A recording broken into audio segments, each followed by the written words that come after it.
My sister looked me in the eye and said I was too poor to host Thanksgiving. Just like that. Like money was all that mattered. The camera would be tight on my face, but I wouldn't be crying. Not yet. Just steady. Focused. My kids had already made little place cards. They spent all week drawing turkeys in crayon, hanging them in the window, counting down the days, and I had to tell them no one was coming. My name is Elena Meyer. I'm a single mom of 2.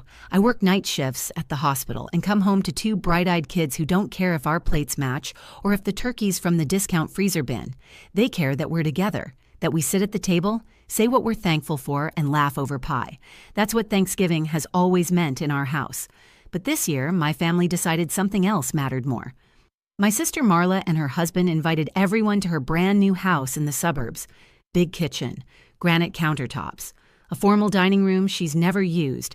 She called me 4 days before Thanksgiving and said, "It's just better this way." I didn't argue. I didn't ask why no one stood up for me. I didn't say anything at all, because if I spoke, I knew I wouldn't be able to hold it together. I just smiled and told the kids it would be a small dinner this year, just the 3 of us. They tried to be brave, but on Thanksgiving morning, I set our little table anyway. Bella placed her paper crafts carefully at each seat. Luca folded napkins like he'd seen in a restaurant once, all proud. I tried to keep it together. Then I heard it, a knock at the door. I wasn't expecting anyone. Not a single person had texted me that morning. My sister hadn't even sent a generic Happy Thanksgiving. So when I opened the door, I was stunned. A man in a black jacket stood holding 2 massive silver trays, steam curling out from beneath the lids. Behind him, a delivery truck, the kind you'd see outside a wedding venue or upscale catering hall. He glanced at a clipboard and asked, "Elena Meyer?" I nodded, too confused to speak. "Thanksgiving delivery," he said. "Whole spread. Someone sent this for you." I stared at the trays, smelled rosemary, butter, pumpkin spice, real mashed potatoes, gravy, pecan pie. Inside the box was a simple white envelope, no return address, just my name. I opened it. The card said, "From the person you forgot." And before I could even process what that meant, before I could blink, another knock. I opened the door again, and standing there was my grandfather. He looked straight at me and said, "They can eat at Marla's if they want. I'm eating here." He walked past me, took off his coat, and nodded toward the table. And that's when everything started to change. People think Thanksgiving is about food, the turkey, the stuffing, the pie. But it's not. Not really. It's about who you share it with. It's about stories over mashed potatoes and remembering who brought the burnt rolls last year. It's about belonging. And for the last 5 years, Thanksgiving belonged to us. Me, my kids, and the rest of my family. In our little house with the scuffed-up floors and the mismatched plates. After my mom passed, everyone naturally started coming to my place. I think they saw it as neutral ground. My sister Marla had her own perfect life with her picture-perfect decor. But my place, it felt warm. It felt like mom's. I'm Elena Meyer. I'm 35, a nurse, and a single mom to 2 kids who have no idea how hard I work to make our world feel whole. I never planned on raising them alone. Their father left when Bella was just a baby. He didn't leave a note, just his silence. But we managed. Our home is small, a 2-bedroom rental in a quiet neighborhood on the edge of town. It's the kind of place where you can smell what your neighbor's cooking if the windows are open. In the fall, leaves pile up in the backyard and the front steps creak if you put your weight in the wrong spot. It's not glamorous, but it's ours. This year, the kids were more excited than ever. Bella, my 7-year-old, made paper garlands in fall colors and hung them across the archway between the living room and kitchen. Luca, who's 10 and already thinks like an artist, sketched a cornucopia in colored pencil and taped it above the dining table. They asked every day how many people were coming, what time Grandpa would arrive, whether Aunt Janice was bringing her famous sweet potatoes. I didn't have much to spend. Between rent, groceries, and the car needing new tires, I had to budget every dollar. But I planned carefully, bought ingredients over 3 paychecks, picked up a turkey breast instead of a full bird, found a recipe online for homemade rolls that only needed flour, yeast, and a little love. The plan was tight, but it felt good. Familiar, like I could still give my kids something to hold on to. The kitchen was where I felt closest to my mom. She used to hum when she cooked, always barefoot, always a little flour on her cheek by the time the pie was in the oven. I caught myself humming once. Same tune she used to sing, and it brought tears to my eyes. I wiped them quickly. The kids were watching. There's a photo of her on our fridge. She's holding a spatula, standing next to me at 14. That Thanksgiving, she let me make the green bean casserole by myself. She called it the beginning of the handoff. I didn't know then how fast that handoff would come. I just knew I wanted to make her proud. When the weather started getting colder, the kids pulled out the Thanksgiving decorations from the storage bin in the closet. Bella found a ceramic turkey she accidentally chipped last year and said, "He's still cute. We can put him on the windowsill." Luca made a list of who would sit where. He drew little cards with everyone's name, added doodles. "I put a leaf on Grandpa Frank's because he loves raking," he told me, grinning. They didn't see how tired I was. They just saw a mom who made holidays feel like magic. I never told them how much I worried, how late I stayed up checking bank balances and coupon codes, how every year I quietly hoped no appliance would break before Thanksgiving Day. I didn't let them see that side. They deserved joy, not stress. They deserved the version of Thanksgiving where everything feels warm and full. So I planned. I prepared. I smiled. When Marla called 4 days before Thanksgiving and said, "It's just better if we host this year," I felt something in my chest tighten. She said it so smoothly, like it had already been decided by everyone but me. I looked at my kitchen after that call, at the hand-traced turkeys taped to the fridge, at the grocery list on the counter, at my daughter's cut-out construction paper pumpkins taped to each dining chair. I took a deep breath and said nothing. Because in that moment, I still believed they'd remember what this kitchen meant, what it held, what we'd built here year after year. But I was wrong. It happened on a Monday, 4 days before Thanksgiving. I had just gotten home from a long shift at the hospital. I was standing at the stove stirring a pot of canned soup when my phone buzzed. It was Marla. I hesitated before answering. She never called unless it was about some family announcement or her latest home project. Her voice was calm but clipped. "Elena, we've all been talking," she began. I felt my stomach tighten. "We just think it might be better if I host Thanksgiving this year." I blinked. "What?" "I mean, your place is just kind of small, you know? It's been tight the last few years. And you've been working a lot. It's probably a relief, right?" A relief. That's what she called it. I didn't say anything, I just listened. Soup started to bubble over, but I let it. I couldn't take my eyes off the drawing Luca had taped to the fridge. It said, "Welcome Family," in crooked letters with a hand-drawn table underneath it, all 12 chairs filled in. Marla kept talking. "Look, it's not a big deal. It's just that with the kids running around and everything, my place has more room. Greg's got the outdoor heaters set up, and the kitchen is big enough to hold everyone." "It's always been at my place," I said quietly. "Right, but that was before," she replied, as if that meant anything at all. "We just thought this year it might be more comfortable." "We?" I asked. She hesitated. "Well, yeah, everyone agreed it would be easier." Everyone. That word hit hard. Not just Marla, not just her husband, my Uncle Roy, my Aunt Janice, my cousin Mia, even Grandpa Frank, maybe. None of them thought I was worth defending. No one called to say, "We want to come to your place like always." No one checked to see how I felt. I felt myself shrinking, holding the phone tighter like I was holding the last thread of something fragile.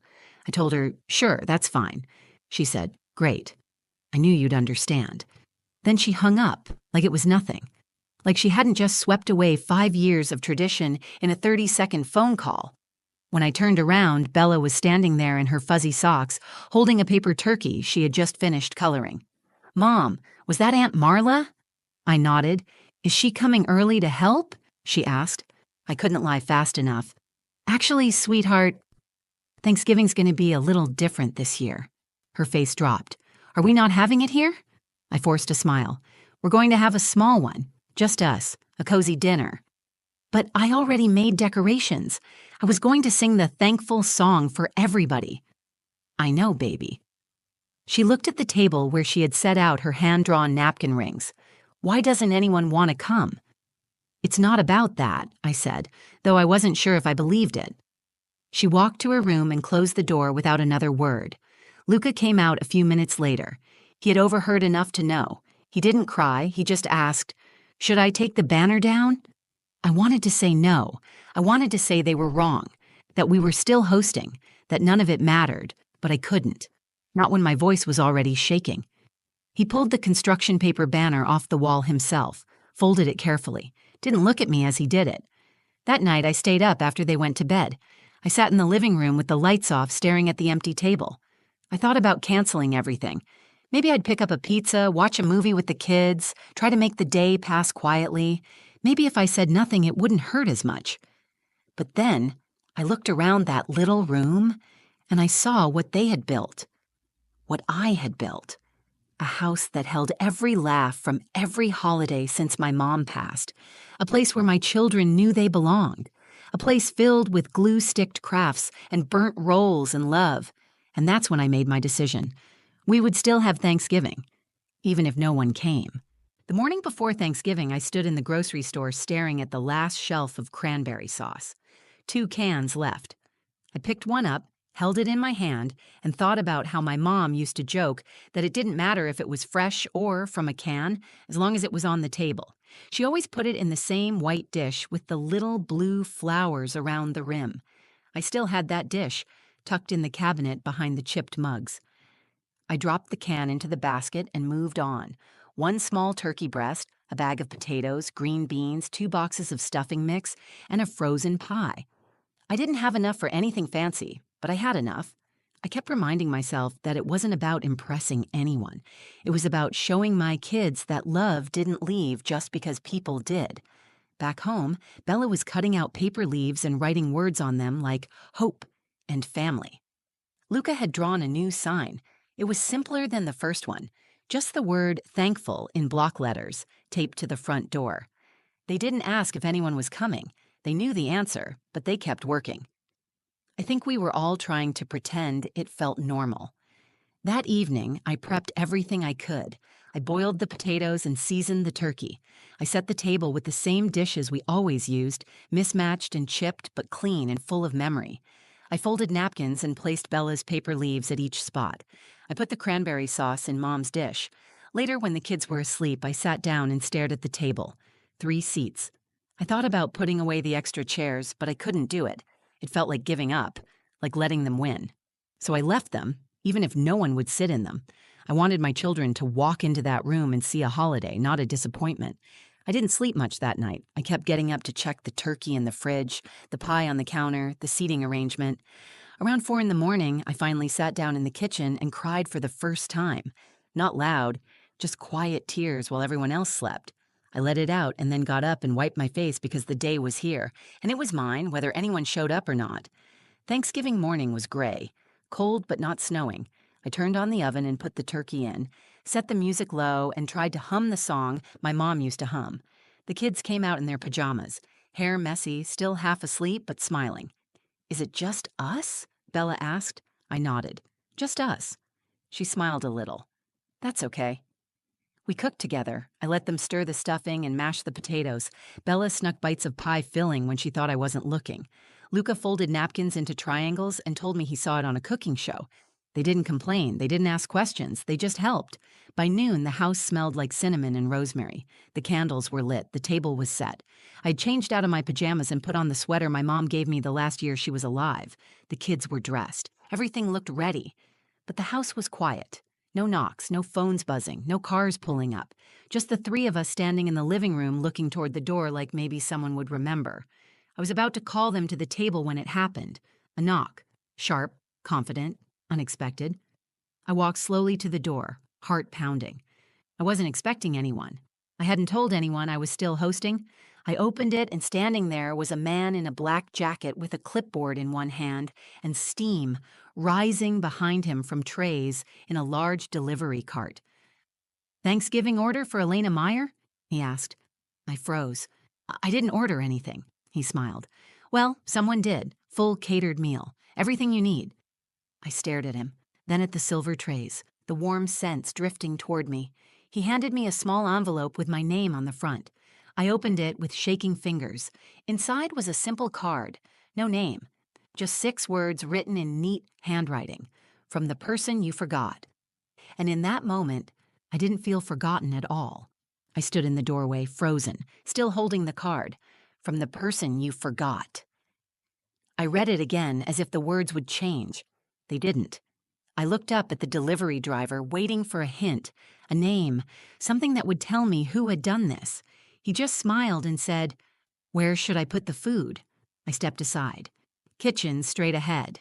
He wheeled in tray after tray, a full roasted turkey, golden and crisp, sage stuffing, sweet potatoes glazed with brown sugar, 2 kinds of pie, real whipped cream, a basket of fresh dinner rolls, still warm. Everything smelled like home, like the kind of Thanksgiving I thought we had lost. I stood in the kitchen and watched him unpack the trays with practiced hands. He didn't say much.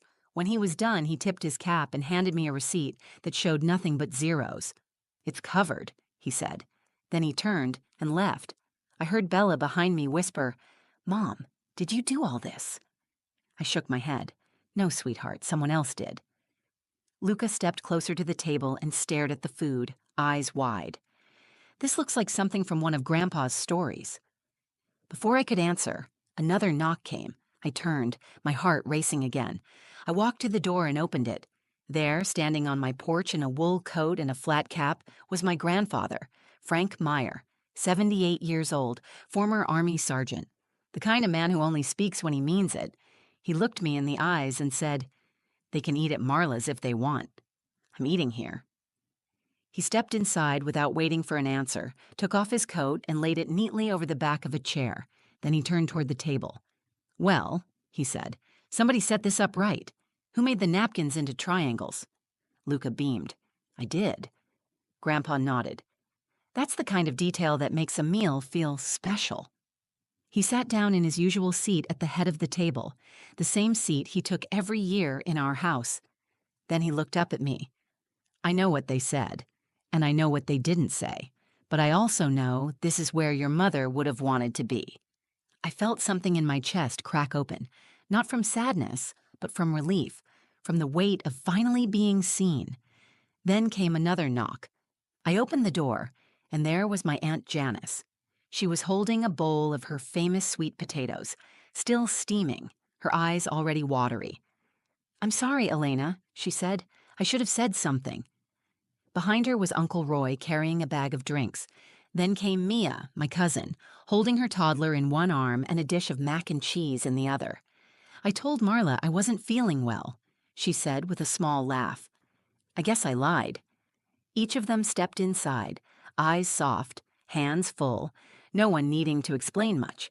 They knew they had followed the crowd, and now they were choosing differently. Soon my little house was filled with voices and footsteps and the sound of chairs scraping across the floor. The candles flickered. The kids ran from room to room showing their crafts and drawings. Then, finally, Marla arrived. She stood at the door with a casserole dish in her hands and a look on her face like she wasn't sure if she belonged. I opened the door but said nothing. She stepped inside, looked at the table, then at Grandpa. "I didn't know everyone would come here," she said, her voice low. Grandpa didn't look up from his plate. He just said, "Maybe next time, don't forget who the heart of this family is." No one spoke for a moment. Then Bella walked up to her and said, "You can sit next to me if you want." Marla blinked, nodded, and followed her to the table. When we all sat down, the room felt full in the best way. Full of food, yes, but also full of something that had been missing for a while. Gratitude, forgiveness, presence. Grandpa raised his glass.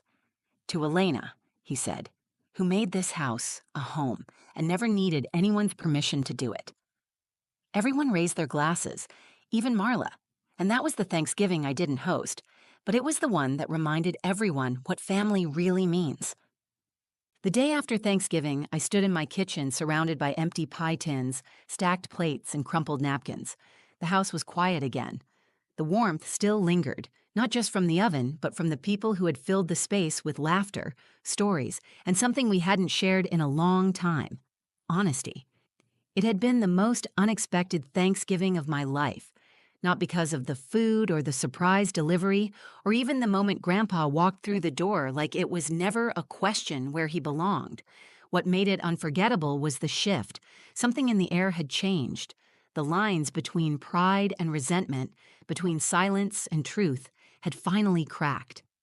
Bella sat at the kitchen table with a piece of pumpkin pie for breakfast. She had her stuffed rabbit tucked under one arm and was humming softly as she licked whipped cream off her fork. Luca was on the floor nearby sketching a new Thanksgiving banner. This one had all our names on it, including Grandpa's, Aunt Janice's, even Marla's. I asked him, "You're adding everyone?" He nodded. "They came, didn't they?" I smiled. "Yes, they did." He looked up at me. "Will we host again next year?"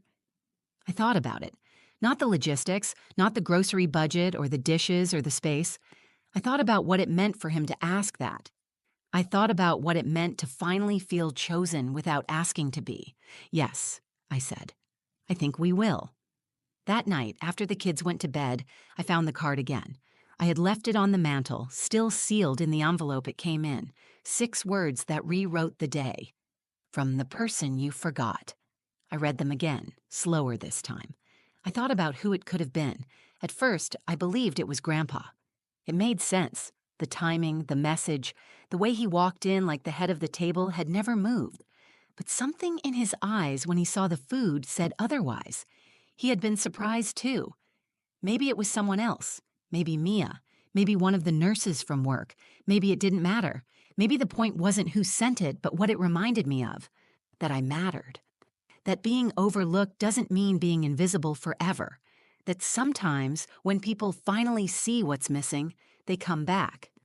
And sometimes, you don't need to chase them to remind them who you are. For years, I let myself believe that gratitude was about being quiet, about keeping my head down and accepting whatever was given. I thought hosting Thanksgiving was a privilege I had to earn, that I had to prove I was good enough, stable enough, successful enough to belong. But that day, I learned something different. I wasn't too poor to host Thanksgiving. I was too underestimated, too easy to dismiss, too quiet about what I gave, and maybe that's what needed to change. The truth is, families don't fall apart because of money. They fall apart because people stop showing up for each other. They fall apart when traditions turn into obligations and love gets measured by square footage and serving platters. This year, no one brought matching dishes. People sat wherever there was space. The kids spilled juice. We ran out of forks halfway through dessert, and yet it was the most beautiful Thanksgiving we'd ever had. Because it wasn't about appearances. It was about presence, about humility, about coming back when it would have been easier to stay away. Marla sent me a text that night. No long apology. Just one sentence. "Thank you for reminding me what matters." It was enough. I don't know what next year will bring, but I do know this. In my little house with its scuffed floors and chipped plates, we will celebrate again because we have roots here. We have history. And now we have a future that feels more whole. I'll keep the card in my drawer, not to remember the pain, but to remember the turning point, to remember that sometimes being forgotten is the beginning of being seen again. And if anyone ever tells me I'm too poor to host Thanksgiving, I'll invite them anyway, because now I know exactly what I'm rich in. Thank you for listening to my story. If it moved you, made you think about your own family, or reminded you what really matters during the holidays, I'd love for you to be part of this community. Please like the video if it meant something to you. Share it with someone who needs to hear that they're not alone. And comment below, tell me, what does Thanksgiving mean to you? If you'd like to hear more real stories about life, family, and the moments that change everything, make sure to subscribe to the channel and hit that bell so you don't miss what's coming next. From my home to yours, thank you for being here.